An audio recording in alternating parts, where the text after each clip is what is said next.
Hello दोस्तों, नमस्कार। बहुत बहुत स्वागत है आप सभी दोस्तों का आज की इस वीडियो में। दोस्तों, आज की वीडियो में हम बात करेंगे यूपी पुलिस कांस्टेबल एग्जाम के लिए हिंदी से संबंधित कुछ महत्वपूर्ण प्रश्नों के बारे में। हिंदी के अंतर्गत दोस्तों व्याकरण और साहित्य दोनों को कवर करेंगे।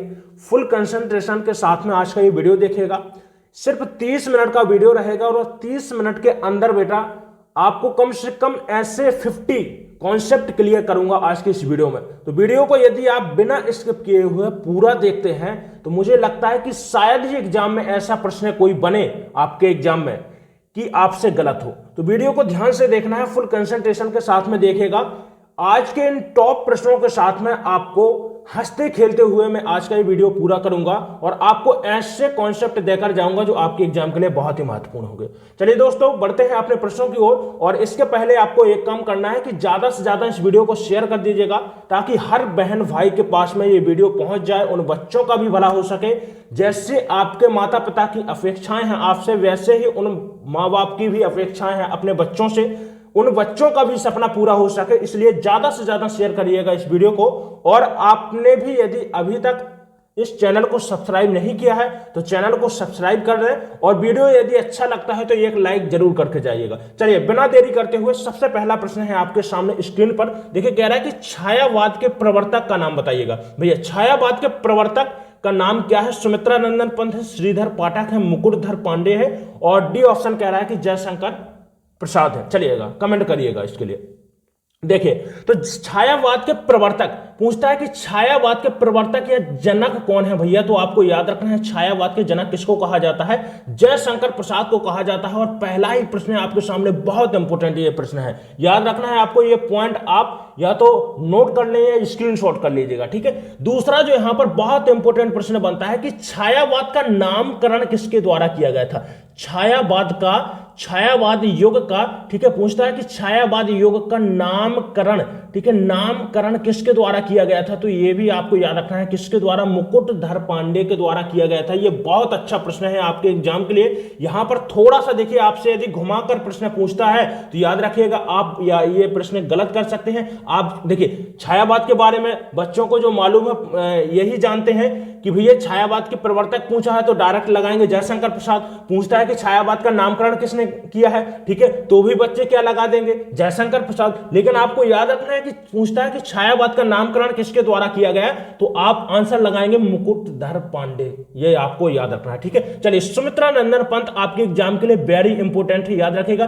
प्रश्न यहां से बन सकता है। देखिए, एक प्रश्न पुरस्कार से आपके एग्जाम में हिंदी के अंतर्गत पूछा जाएगा, इसको भी आपको याद रखना है। तो देखिए, सुमित्रा नंदन पंत, याद रखिएगा, हिंदी साहित्य के लिए प्रथम ज्ञानपीठ पुरस्कार किसको मिला था? सुमित्रा नंदन पंत को मिला था। यह भी आपको याद रखना है। किस रचना के लिए मिला था? तो चिदंबरा के लिए, ठीक है। किस रचना के लिए? चिदंबरा के लिए। इनको याद रखिएगा, सुमित्रा नंदन पंत को ज्ञानपीठ पुरस्कार मिला था। चलिए नेक्स्ट प्रश्न।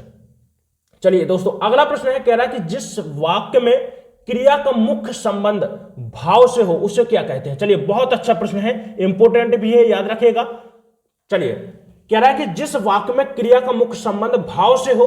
भैया देखिए, यहां पर यदि कह रहा है कि क्रिया का मुख्य संबंध कर्ता के साथ हो, ठीक है, तो क्या हो जाएगा? कर्तवाचक। कह रहा है कर्म के साथ हो, क्रिया कर्म का कहा मान रही हो, कर्म के अनुसार चल रही हो तो कर्मवाचक हो जाएगा। लेकिन बेटा भाव प्रधान हो या फिर क्रिया स्वयं में प्रधान हो तो वहां पर जो वाच्य होता है क्या होता है? भाववाचक होता है। जैसे मैं बोलता हूं कि मुझसे चला नहीं जाता, मुझसे चला नहीं जाता, ठीक है, तो यहां पर एक भाव प्रकट हो रहा है, चला नहीं जाता, ठीक है। तो यहां पर देखिए एक भाव प्रकट हो रहा है। क्या भाव प्रकट हो रहा है? भाई मैं विवश हूं, मैं चलने के लिए यहां पर विवश हूं, मुझसे चला नहीं जाता क्योंकि मेरे पैर में दर्द है, एक दुख की अनुभूति हो रही है यहां पर। तो देखिए यहां पर भाव प्रकट हो रहा है और जहां पर भी भाव प्रधान हो, भाव देखने को मिले, वहां पर होता है भाववाचक। यदि देखिए आपको यदि आपके कंप्लीट नहीं है, एक प्रश्न मिलेगा बेटा यहां से आपके एग्जाम में, याद रखिएगा। बहुत अच्छा प्रश्न बनता है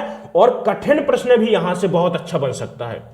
तो यदि वाच्य यदि आपको नहीं आ रहे हैं तो वीडियो चैनल पर डला है, जाइएगा, पूरा कर्तवाच्य, भाववाच्य और कर्मवाच बहुत अच्छे तरीके से मैंने सरल तरीके से समझाए हैं। आप देखिएगा 5 मिनट का वीडियो है और साथ में प्रश्न भी कराए हैं, तो भाव आपका जो वाच है वो कंप्लीट हो जाएंगे। चलिए नेक्स्ट प्रश्न।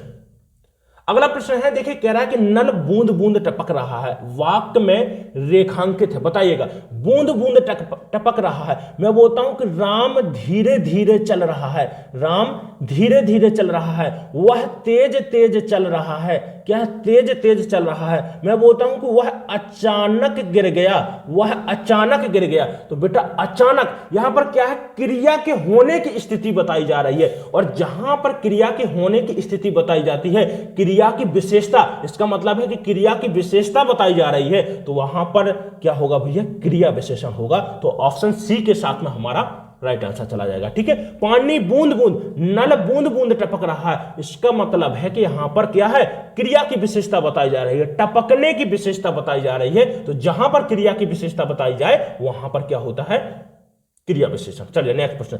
निर्गुण भक्ति काव्यधारा का प्रमुख कवि, तो याद रखिएगा, देखिए रामानंद हुए, ठीक है, रामानंद को श्रेय दिया जाता है स्वामी रामानंद, समझिएगा थोड़ा सा। देखिए स्वामी रामानंद को श्रेय दिया जाता है, देखिए निर्गुण और सगुण भक्ति के लिए, ठीक है, इन्होंने दो संप्रदाय में यहां पर विभाजित कर दिया।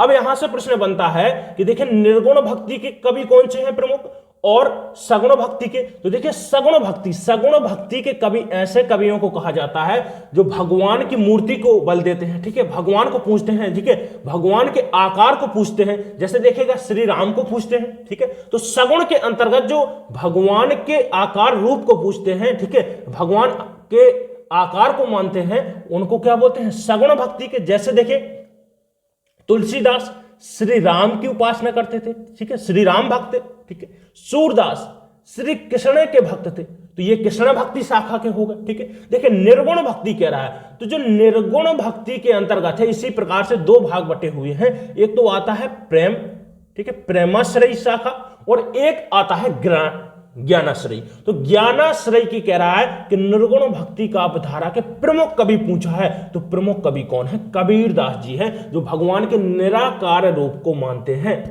समझ रहे हैं ना आप, ठीक है। तो कबीरदास ऑप्शन सी के साथ में हमारा सही आंसर जाएगा। चलिए नेक्स्ट प्रश्न, वाक्य के घटक। चलिए तो देखिए वाक्य के घटक आपको यहां पर समझना है। देखिए मैं एक उदाहरण दे रहा हूं, मैं बोलता हूं कि राम चलता है, राम चलता है, तो देखिए उद्देश्य और विधेय, यहां पर सीधा जो हमारा आंसर जाएगा क्या जाएगा, उद्देश्य और विधेय वाक्य के ये दो घटक होते हैं। बहुत इंपॉर्टेंट प्रश्न है, ये भी आपको याद रखना है, ठीक है। देखिए आपके सामने उदाहरण है, मैं कह रहा हूं कि राम चलता है, ठीक है, तो जिसके बारे में बात कही जा रही है, समझिएगा, पहले मैं कह रहा हूं कि जिसके बारे में बात कही जा रही है उसे क्या बोलते हैं, उद्देश्य बोलते हैं। कहने का तात्पर्य है किसके बारे में बात कही जा रही है, तो बेटा राम के बारे में बात कही जा रही है कि राम चलता है, समझिएगा। तो उद्देश्य क्या हो जाएगा, इसमें राम हो जाएगा। अब बात है यहां पर कि इसके अलावा जो पार्ट बचता है, या फिर कह सकते हैं कि जिसके देखिए बारे में बात कही जा रही है, तो वो तो हो गया उद्देश्य, ठीक है, लेकिन जो इसके बाद में पार्ट बचता है उसको क्या बोलते हैं, विधेय बोलते हैं, ठीक है, क्या बोलते हैं, विधेय। तो यहां पर राम क्या हो जाएगा, उद्देश्य, और विधेय क्या हो जाएगा, जो आपका दूसरा पार्ट है। समझ रहे हैं, ठीक है। चलिए अगला प्रश्न है आपके सामने, कह रहा है कि हिंदी के सर्वप्रथम प्रकाशक पत्र का नाम बताइए। सर्वप्रथम, तो देखिए सर्वप्रथम प्रकाशक पत्र कौन सा है, उद्दंड मार्तंड है, याद रखेगा। पूछता है कि किसकी रचना है, किसके द्वारा इस पत्र का संपादन किया गया था, तो यह भी आपको याद रखना है, पंडित जुगल किशोर, ठीक है, पंडित जुगल किशोर के द्वारा, ठीक है, पंडित जुगल किशोर के द्वारा उद्दंड मार्तंड का संपादन किया गया था, ठीक है, ये भी आपको याद रखना है, ठीक है। नागरी प्रचारणी पत्र का, देखिए नागरी प्रचारणी जो पत्रिका है, नागरी प्रचारणी सभा के द्वारा, ठीक है, इसका प्रकाशन किया जाता था, यह भी आपको याद रखना है। पूछता है कि किसके द्वारा किया गया था, तो बाबू श्याम सुंदर दास, ठीक है, बाबू श्याम सुंदर दास के द्वारा नागरी प्रचारणी पत्रिका का संपादन किया जाता था। बहुत अच्छा प्रश्न है ये। चलिए नेक्स्ट प्रश्न, हिंदी वर्णमाला के आयोग बाह। चलिए इंपॉर्टेंट प्रश्न है, कमेंट करिए इसके लिए सही आंसर क्या जाएगा। देखिए कह रहा है कि हिंदी के आयोग बाह है, तो हिंदी की बात की है तो हिंदी में देखिए सिर्फ दो आयोग बाह हैं, कौन कौन से, अनुस्वार और विसर्ग, ठीक है, तो दोनों को याद रखिएगा। बहुत अच्छा प्रश्न है, याद रखना है आपको। चलिए अगला प्रश्न है, कह रहा है कि युत्सु, ठीक है। युत्सु, युत्सु का मतलब होता है कि युद्ध की इच्छा रखने वाला, जो युद्ध की इच्छा रख रहा है, युद्ध करने की इच्छा रख रहा है, उसे क्या बोलेंगे, युत्सु बोलते हैं। तो ऑप्शन बी के साथ हमारा सही आंसर जाएगा। यदि देखिए प्रश्न बनता है कि मृत्यु की इच्छा रखने वाला, मृत्यु की इच्छा रखने वाले के लिए एक शब्द क्या होगा भैया, तो क्या होगा, मुमूर्षा होगा। क्या हो जाएगा, मुमूर्षा हो जाएगा। यह भी आपको याद रखना है। पूछता है कि भैया देखिए बहुत अच्छा प्रश्न बनता है, यहां पर एक प्रश्न मिलेगा लगभग, यहां से याद रखिएगा आपको। पूछता है कि मोक्ष की इच्छा रखने वाला, तो क्या हो जाएगा, मुमुक्षु हो जाएगा। यह भी आपको याद रखना है, बहुत इंपॉर्टेंट है। चलिए नेक्स्ट प्रश्न, चलिए नेक्स्ट प्रश्न है आपके सामने। कह रहा है कि वर्तमान हिंदी का प्रचलित रूप क्या है। कह रहा है कि वर्तमान हिंदी का प्रचलित रूप क्या है, किस रूप में बोली जाती है हिंदी। तो देखिए खड़ी बोली के रूप में बोली जाती है, यह भी आपको याद रखना है। तो ऑप्शन सी हमारा सही आंसर हो जाएगा। देखिए इसका नाम भी आपको बदल से पूछ सकता है, पूछता है खड़ी बोली या फिर, एक मिनट, कावेरी नहीं है बेटा, कौरवी है, ठीक है, कौरवी, ठीक है। पूछ सकता है कि कौरवी या खड़ी बोली, ठीक है। तो वर्तमान हिंदी का प्रचलित रूप क्या है, जिसको हम कौरवी बोलते हैं या खड़ी बोली बोलते हैं, यह भी आपको पॉइंट याद रखना। पूछता है कि खड़ी बोली के जन्मदाता किसको कहा जाता है, यह भी आपको याद रखना है। तो आमिर खुसरो को, किसको, आमिर खुसरो को खड़ी बोली का जन्मदाता कहा जाता है। यह भी आपको बहुत इंपॉर्टेंट पॉइंट है, याद रखिएगा। चलिए नेक्स्ट प्रश्न, चलिए अगला प्रश्न है। कह रहा है कि वह अपनी कक्षा का सर्वाधिक प्रतिभाशाली छात्र है। इस वाक्य का बिना अर्थ बदले, कह रहा है कि देखिए अर्थ नहीं बदलना चाहिए और नकारात्मक वाक्य बनाना है आपको इसको। तो चलिए ऑप्शन ए कह रहा है कि वह अपनी कक्षा का सर्वाधिक प्रतिभाशाली छात्र नहीं है। बेटा नकारात्मक है, अर्थ बदल गया। इसका मतलब है यहां पर कह रहा है कि वो प्रतिभाशाली नहीं है, लेकिन हमें तो बताना है कि वह प्रतिभाशाली छात्र ही है। चलिए बी ऑप्शन कह रहा है कि उसके समान कक्षा में, उसकी कक्षा में कोई प्रतिभाशाली छात्र नहीं है। तो यही हमारा ऑप्शन बी सही आंसर हो जाएगा। बहुत अच्छा प्रश्न है, एक लेवल तय करेगा आपके एग्जाम्स में। बेटा ये प्रश्न एक लेवल बनाएगा, कठिन करना है या सरल करना है आपके एग्जाम्स को, ये प्रश्न लेवल निर्धारित करेगा। बहुत अच्छा प्रश्न है, एग्जाम में पूछा जा सकता है, इसको आपको याद रखना है। देखिए कह रहा है देखिए उसके समान, तो बेटा प्रतिभाशाली भी है इसका मतलब है, ठीक है। कह रहा है कि उसके समान उसकी कक्षा में कोई प्रतिभाशाली छात्र नहीं है। तो देखिए नकारात्मक भी हो गया और बच्चा क्या है, प्रतिभाशाली भी है, छात्र प्रतिभाशाली भी है। इसके जो अर्थ है, अर्थ भी चेंज यहां पर नहीं हो रहा है। चलिए अगला प्रश्न, नेक्स्ट प्रश्न है, हिंदी में शब्दों का लिंग निर्धारण किसके आधार पर करते हैं। चलिए देखिए मैं बोलता हूं राम गया है, राम गया है। यदि मैं बोलता सीता गई है, सीता गई है। देखिए क्रिया क्या है, गया, क्रिया क्या है दूसरे वाक्य में, गई। तो देखिए लिंग का निर्धारण कैसे होता है समझिएगा। राम क्या है यहां पर, राम है कर्ता, और कर्ता का लिंग यहां पर क्या है भैया, तो कहूंगा मैं यहां पर क्या है, पुल्लिंग है। और सीता में क्या है, स्त्रीलिंग है।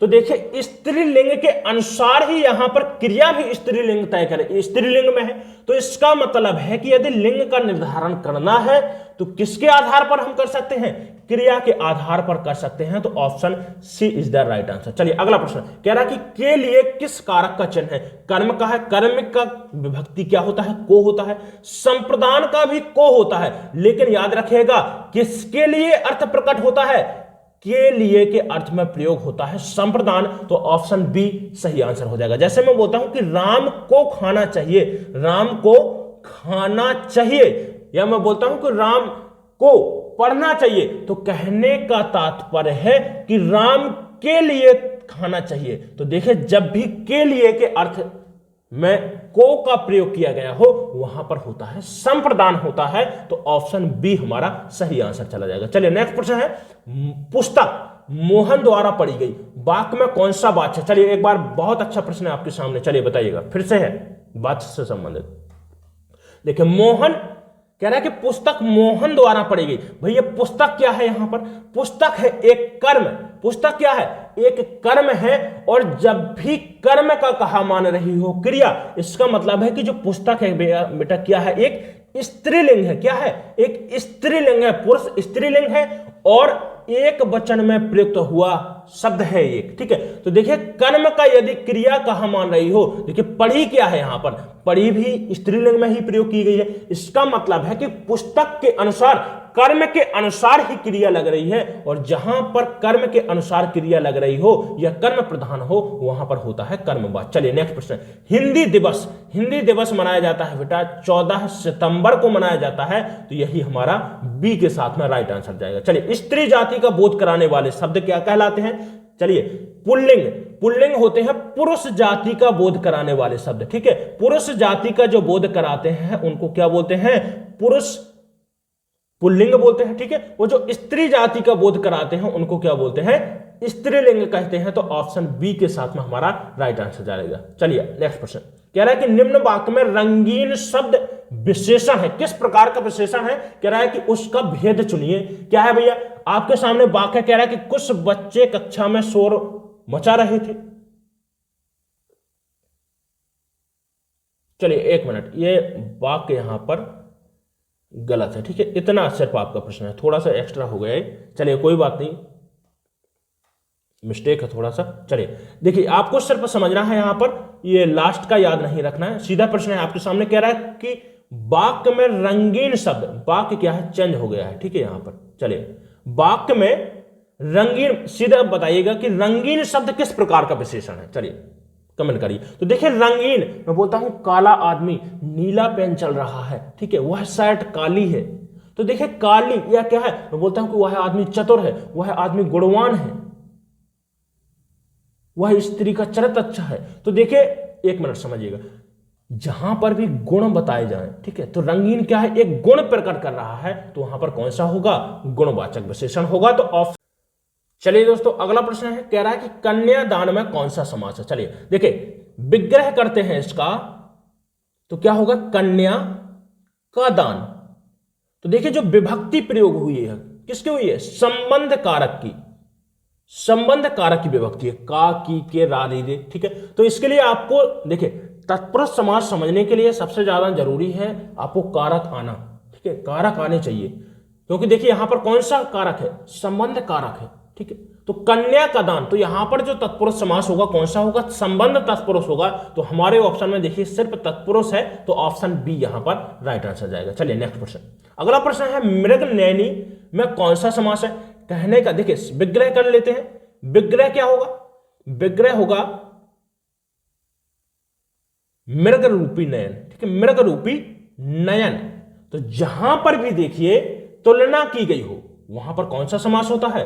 कर्मधारय समास होता है, आपको याद रखना पड़ेगा। जैसे देखिए एक मिनट, जैसे मैं बोलता हूं कि चंद्रमुख, तो मुख की तुलना किसके साथ में की जा रही है? मुख के साथ में, चंद्रमा के साथ में की जा रही है, ठीक है। तो जहां पर भी विशेषण विशेष या फिर उपमेय उपमान देखने को मिले, सीधा सीधा याद रखिएगा कि जहां पर भी तुलना की जा रही है, कहने का तात्पर्य है कि जो मृग है, ठीक है, यहां पर किसकी तुलना की जा रही है? मृग और नयन में, ठीक है, मृग के नयन से तुलना की जा रही है नयनों की। चलिए अगला प्रश्न है, कह रहा है कि जिस शब्द में कई सार्थक खंड हो उस, ठीक है, हो सके उन्हें क्या कहते हैं? तो खंड हो सके। तो खंड जिन शब्दों के हो सके, सार्थक का मतलब है कि भैया खंड करने के बावजूद भी उसका क्या है?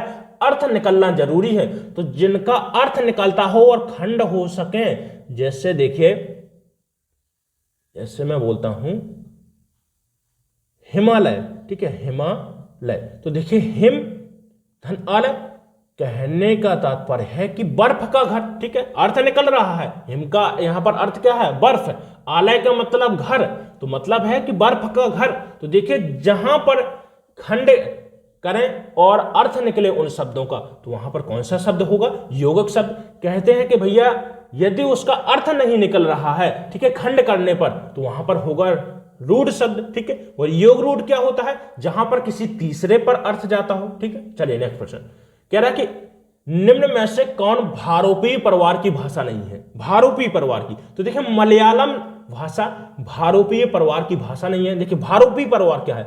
भारतीय भाषा और यूरोपीय भाषाएं को मिलाकर देखिए एक यहां पर आपके सामने परिवार है, ठीक है, बोल सकते हैं कि सभी एक भाषाओं का ग्रुप है, जिसको हम क्या बोलते हैं, भारोपी परिवार, जिसमें कुछ यूरोप की भाषाएं भी सम्मिलित हैं और भारतीय भाषाएं भी सम्मिलित हैं। जैसे देखिए मराठी हो गया, गुजराती हो गया, हिंदी हो गया, अंग्रेजी हो गया, ठीक है, अंग्रेजी हो गया, अरबी हो गया, ठीक है, अरबी भाषा हो गई, फ्रांस भाषा हो गई, ठीक है, फ्रांसीसी भाषा हो गई।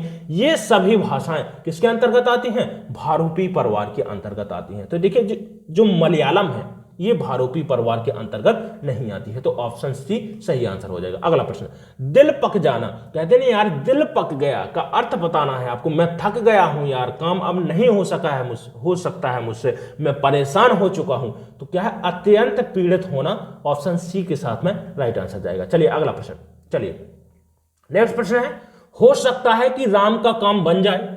वाक्य बताइएगा कौन सा है इस प्रश्न में, ठीक है। हो सकता है, कंफर्म नहीं है, हो सकता है कि काम बन जाए, काम नहीं भी बन सकता है, तो इसका मतलब है कि यहां पर कंफर्म नहीं है, ठीक है। तो इसका मतलब है कि संदेह जहां पर भी प्रकट हो रहा हो वहां पर होता है संदेहवाचक वाक्य होता है। चलिए अगला प्रश्न है, निम्न वाक्य को पढ़िए तथा उसमें कारक का सही भेद चुनिए। कह रहा है, हे प्रभु मेरी इच्छा पूर्ण करो। मैं बोलता हूं कि अरे राहुल गिर गया, अरे राहुल गिर गया, ओ ये क्या हो गया। यदि कहीं पर भी क्या है बेटा, आश्चर्य प्रकट हो रहा हो, ठीक है, विस्मय की स्थिति बनी हो, आश्चर्य की स्थिति बनी हो, तो वहां पर कौन सा कारक होता है, संबोधन कारक होता है, हे भो, ठीक है। ये किसके चिन्ह है, किसके चिन्ह है, संबोधन कारक के हैं। चलिए नेक्स्ट प्रश्न, लिंग की दृष्टि से दही क्या है बताइएगा शब्द। तो बोलते हैं ना यार दही खाया, कभी बोलते हैं क्या दही खाई, तो खाया क्या है यहां पर, क्रिया का रूप। देखिए क्रिया, मैंने अभी आपको प्रश्न कराया है कि यदि लिंग पहचानना है, कि लिंग का निर्धारण करना है, तो कैसे पहचानेंगे, क्रिया के माध्यम से पहचानेंगे, ठीक है। देखिए दही खाया, इसका मतलब है कि दही क्या है, पुल्लिंग है, पुरुष भाव की यहां पर भाव दिख रहा है, ठीक है, पुरुष भाव दिख रहा है, इसका मतलब है कि क्या है यहां पर, पुल्लिंग है। चलिए नेक्स्ट प्रश्न, उद्धरण, ठीक है, उद्धरण का संधि विच्छेद क्या होगा, तो क्या होगा, उद्धरण हरण होगा। जहां पर भी देखिए यदि आपसे पूछता कि संधि क्या है इसमें, तो याद रखिएगा कौन सी संधि है, व्यंजन संधि है। व्यंजन संधि क्या होती है कि किसी व्यंजन वर्ण के साथ में यदि स्वर वर्ण आता है या फिर व्यंजन वर्ण आता है, तो वहां पर क्या होती है, व्यंजन संधि होती है। तो option C is the right answer. चलिए नेक्स्ट प्रश्न, कह रहा है कि निम्न वाक्यों में से वाच्य में सर्वनाम का, वाक्य में क्या है, वाक्य में सर्वनाम का अशुद्ध प्रयोग बताइएगा किस वाक्य में किया गया है। कह रहा है कि वह स्वयं यहां नहीं आना चाहती, आपके आग्रह पर मैं दिल्ली जा सकता हूं, मैं तेरे को, भैया यही गलत हो जाएगा, तेरे को क्या है यहां पर अशुद्ध है, ठीक है।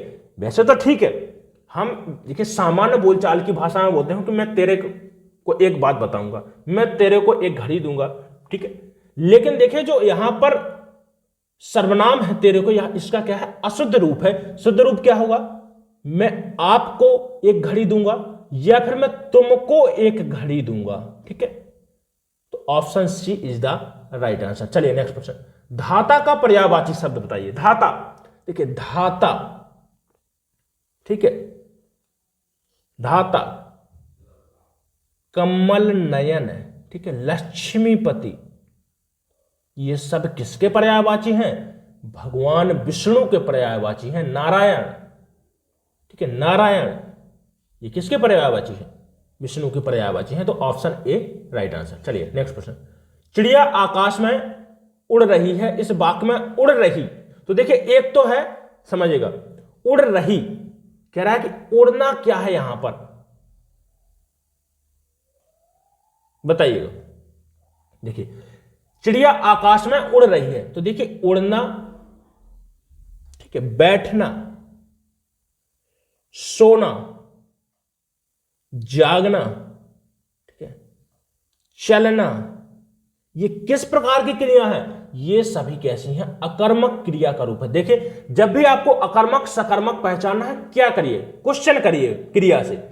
क्या उड़ना, मैं बोलता हूं कि वह क्या उड़ता है, मैं बोलता हूं कि चिड़िया उड़ती है, तो भैया मैं ये नहीं कह सकता कि क्या उड़ती है। यदि क्या का आंसर मिल रहा है तो वहां पर होगी सकर्मक क्रिया। जैसे मैं बोलता हूं कि पढ़ता, मैं बोलता हूं कि पढ़ना, ठीक है, तो मैं बोलता हूं कि क्या पढ़ता है, इसका मतलब है कुछ ना कुछ पढ़ रहा है, ठीक है, कुछ ना कुछ पढ़ाई की जा रही है, या तो किताब पढ़ रहा होगा, हो सकता है न्यूज़पेपर पढ़ रहा हो, कुछ ना कुछ पढ़ रहा होगा। मैं बोलता हूं खाना, इसका मतलब है कुछ ना कुछ खा रहा है, ठीक है। तो जहां पर भी क्या का अर्थ, क्या का यदि आपको उत्तर मिले तो वहां पर होती है सकर्मक क्रिया, जो हमारा सही आंसर होगा अकर्मक क्रिया हो जाएगा। चलिए अगला प्रश्न, अधजल गगरी, चलिए लोकोक्ति का पूरा करिएगा यहां पर। चलिए कह रहा है कि अधजल गगरी छलकत जाए, ठीक है, तो option D is the right answer. देखिए छलकत जाए कहने का मतलब है कि अधूरा ज्ञान, अधूरा ज्ञान क्या होता है, खराब होता है ना, ठीक, अधूरा ज्ञान। चलिए नेक्स्ट प्रश्न, हिंदी प्रदीप, ठीक है, हिंदी प्रदीप के यशस्वी संपादक का नाम बताइएगा, ठीक है।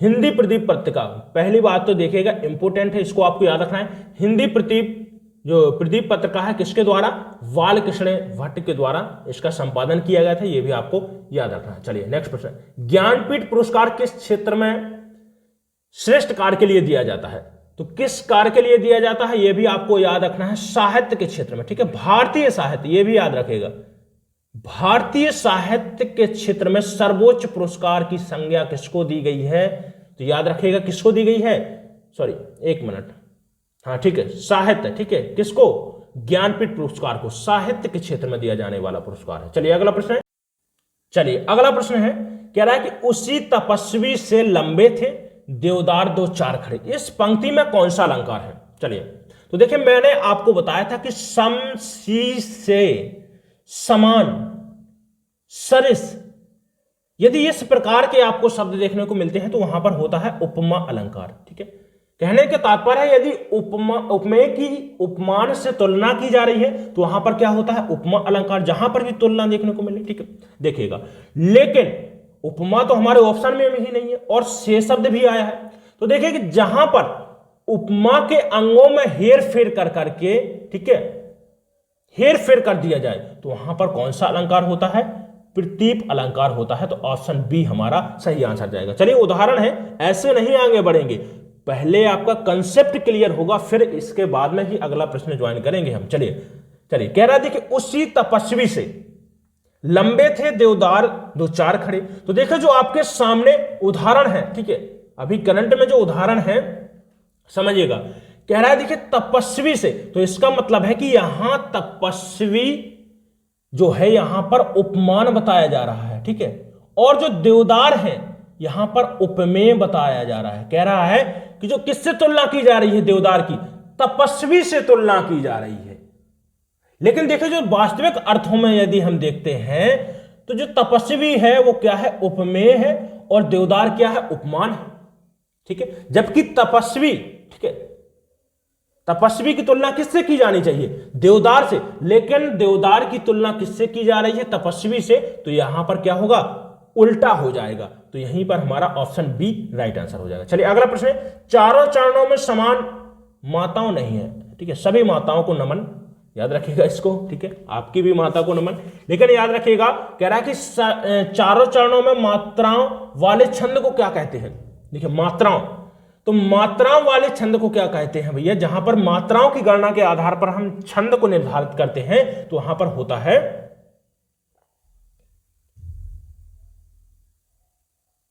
एक मिनट, देखिए छंद के क्या है, ये प्रकार दिए गए हैं, ठीक है, कौन से, मात्रिक छंद के प्रकार है, मात्रिक छंद, ठीक है, थोड़ी सी मैं मिस्टेक कर रहा था, ठीक है। तो कह रहा है कि चारों चरणों में समान मात्राएं यदि है तो वहां पर होगा सममात्रिक छंद।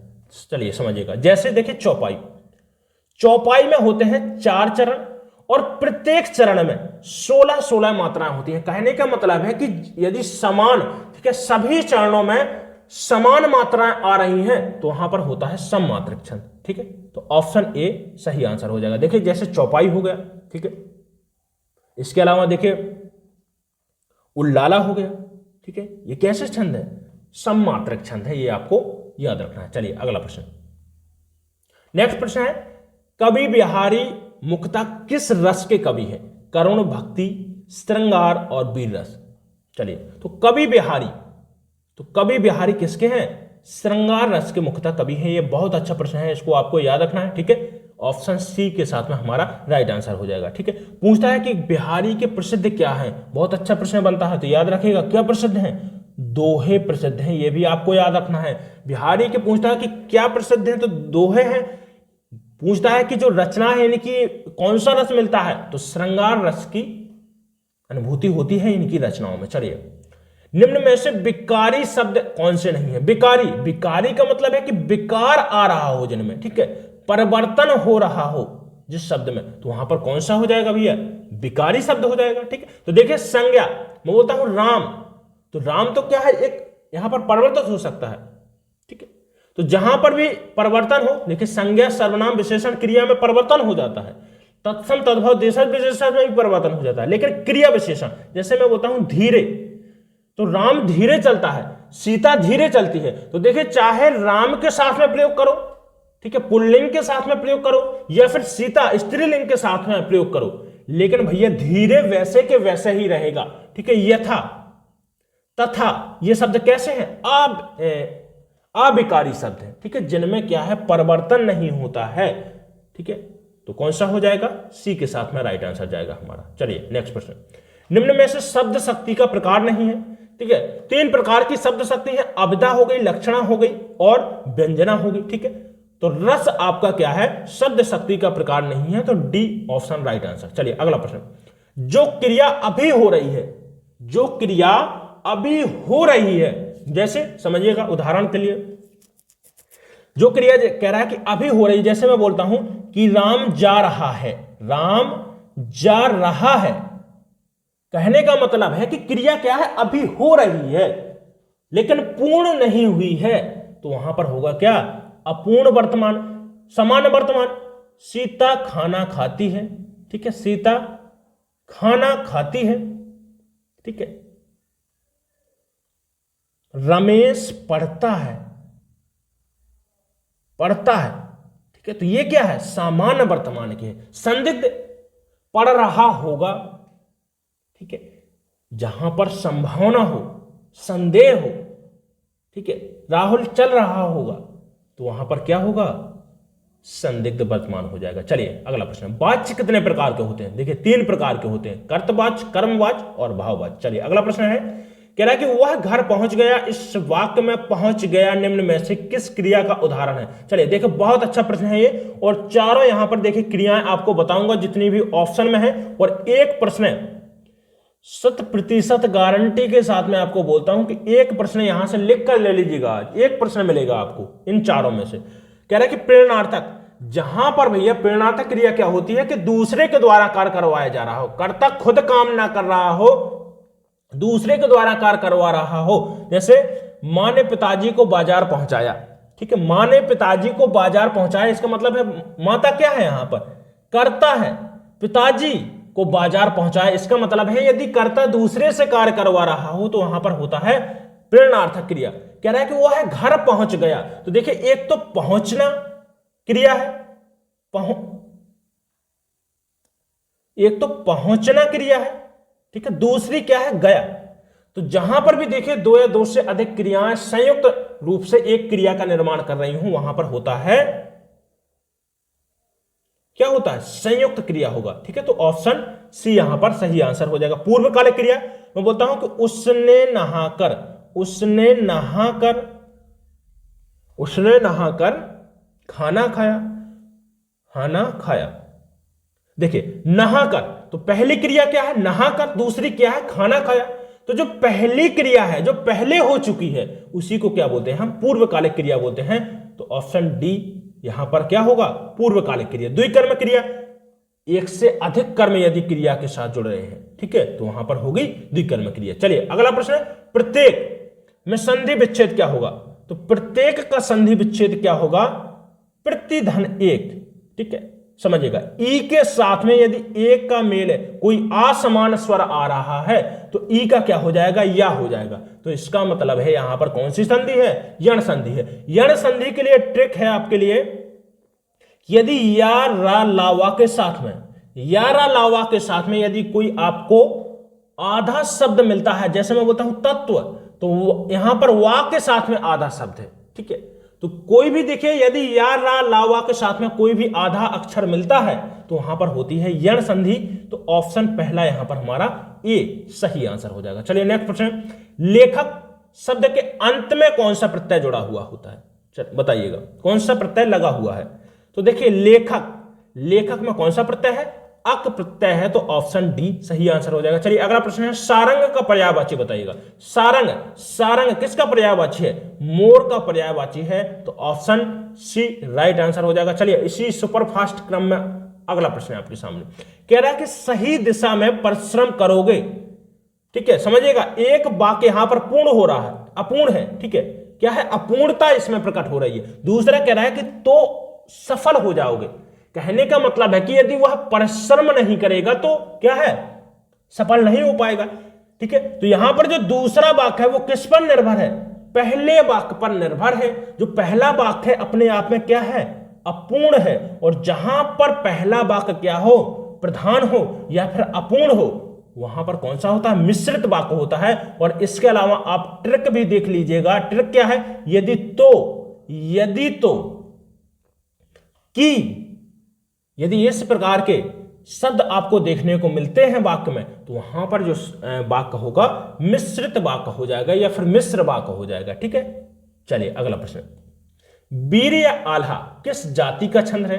बताइएगा किस जाति का। तो देखिए किस जाति का छंद है? मात्रक छंद है, ठीक है। आल्हा के बारे में चलिए यहां पर देखते हैं, बहुत अच्छा प्रश्न बन सकता है यहां पर। देखिए जिन बच्चों को भी छंद से संबंधित प्रॉब्लम है, चैनल पर देखिए वीडियो डला है, आप छंद से संबंधित संपूर्ण जानकारी है उस वीडियो में, छोटा सा वीडियो है, देख लीजिएगा, ठीक है। चलिए वीर कह रहा है आल्हा, तो देखिए इसका एक दूसरा नाम है, पहला आपको याद रखना है, क्या है दूसरा नाम? मात्रक सवैया। मात्रक सवैया छंद के भी नाम से आपसे प्रश्न पूछ सकता है, याद रखिएगा, ठीक है। तो देखिए आला छंद की बात करें तो 4 चरण होते हैं, ठीक है। अंत में निश्चित रूप से एक गुरु और एक लघु देखने को मिलेगा, ठीक है। यह भी अच्छा प्रश्न है, एक पूछ सकता है कि किस छंद के चरण के अंतर में गुरु और एक लघु देखने को मिलेगा, ठीक है। इसके अलावा याद रखिएगा 31 मात्राएं होती हैं और यति यदि आपसे पूछता है तो 16 और 15 के क्रम में यति देखने को मिलती है, किसमें? आल्हा छंद में। चलिए नेक्स्ट प्रश्न, मृदुल। मृदुल क्या होता है भैया? अरे भैया कोमल, मुलायम, मुलायम सिंह यादव नहीं, मुलायम की बात कर रहा हूं मैं, ठीक है, मुलायम। तो देखिए मृदुल का अर्थ क्या होता है? कोमल, मुलायम। तो इसका मतलब है पर्याय विलोम शब्द पूछा है तो क्या होगा? अरे भैया कठोर होगा, ठीक है। तो ऑप्शन डी सही आंसर हो जाएगा। चलिए नेक्स्ट प्रश्न। चलिए दोस्तों सभी प्रश्न देखे, बड़े अच्छे तरीके से हमने कंप्लीट किए। यदि आपने पूरा वीडियो ध्यान से देखा है तो मुझे नहीं लगता कि एक भी ऐसा प्रश्न बनेगा आपके एग्जाम में जो आज के इस प्रैक्टिस सेट से बाहर जाएगा। तो नहीं देखा है तो एक बार फिर से पूरा वीडियो ध्यान से देखिएगा, ठीक है। और ज्यादा से ज्यादा बच्चों तक इस वीडियो को आप शेयर करिएगा, ठीक है। चलिए वीडियो अच्छा लगा हो तो एक लाइक जरूर करें। चलिए मिलते हैं इसके बाद में अगले वीडियो में। धन्यवाद।